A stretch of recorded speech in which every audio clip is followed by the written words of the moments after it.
Hello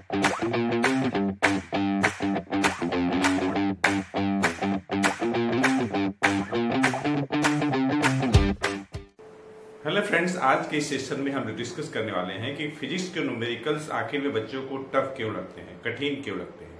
physics के numerical tough लगने के पीछे जो रीजन है, जो लॉजिक है, ये है कि सबसे पहले कि बच्चे क्या करते हैं कि बिना कॉन्सेप्ट को समझे, टॉपिक को बिना पढ़े ही डायरेक्ट न्यूमेरिकल्स करना चालू कर देते हैं। और यहां पे क्या होता है, कॉन्सेप्ट का लैक हो जाता है। तो बच्चों को करना क्या चाहिए कि सबसे पहले आप जिस टॉपिक के न्यूमेरिकल्स करने वाले हैं उसके कॉन्सेप्ट को समझें। उस टॉपिक से रिलेटेड जो कॉन्सेप्ट है उसको आप टेक्स्ट बुक से पहले कायदे से पढ़िए, टेक्स्ट बुक से पढ़िए या फिर क्लास नोट से पढ़िए, या तो फिर और किसी प्रकार का आपके पास नोट्स अगर है, ऑनलाइन ऑफलाइन क्लासेस, तो आप उसको पहले पढ़िए, कॉन्सेप्ट को समझिए, उस टॉपिक को समझिए डिटेल में।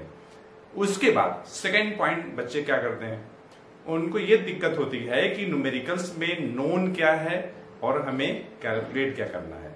मतलब childrens are not able to differentiate between the known parts and the unknown parts.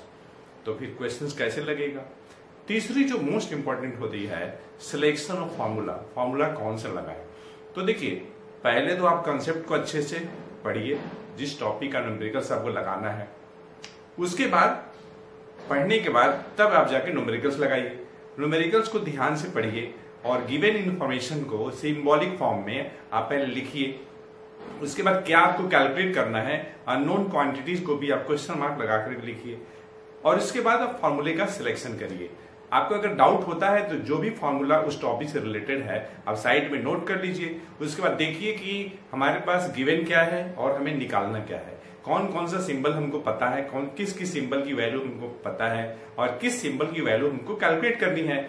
और उन सभी से रिलेटेड आप फॉर्मूले का कोई एक फॉर्मूले का आप सिलेक्शन कर लीजिए।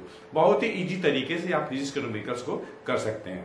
तो इस तरीके से बच्चों हम लोगों ने इस सेशन में ये डिस्कस किया है कि फिजिक्स के न्यूमेरिकल्स जो टफ लगते हैं उसके पीछे क्या क्या कारण है। तो समरी ये हुआ कि पहला कारण ये है कि बिना टॉपिक को अच्छे से पढ़े डायरेक्ट न्यूमेरिकल्स पे स्विच कर जाना। दूसरी टॉपिक, क्वेश्चन को ध्यान से नहीं पढ़ना। और क्योंकि अगर क्वेश्चन ध्यान से नहीं पढ़ेंगे तो फिर आप अंधेरे में तीर मारेंगे, बात तो वही हो जाएगी ना। मतलब आप हीट एंड ट्रायल मेथड लगाएंगे तो फिजिक्स के न्यूमेरिकल्स करते समय हीट एंड ट्रायल मेथड नहीं चलता है। मतलब आप अंदाज से कोई काम नहीं कर सकते हैं, आप केवल गेस नहीं कर सकते हैं। आप सही तरीका तभी अपना सकते हैं जब आप उस टॉपिक से रिलेटेड कंसेप्ट को अच्छे से पढ़ेंगे। पढ़ने के बाद तब आप न्यूमेरिकल लगाइए, फिर आप नोन पार्ट को सिंबॉलिक फॉर्म में लिखिए, अननोन क्या है उससे आप क्वेश्चन मार्क के अनुसार आप लिखिए लगा करके।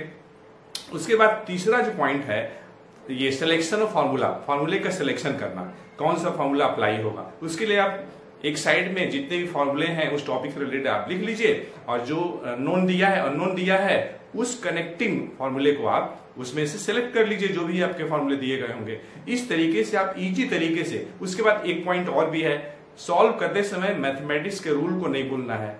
तो मतलब 4 पॉइंट हमने बनाया, तो मतलब हमने 4 पॉइंट बताया। पहला पॉइंट क्या, कंसेप्ट को पहले आप टेक्स्ट बुक से पढ़िए या जो भी आपके पास रिसोर्सेज हैं और स्टडी मटेरियल हैं आप वहां से पढ़िए।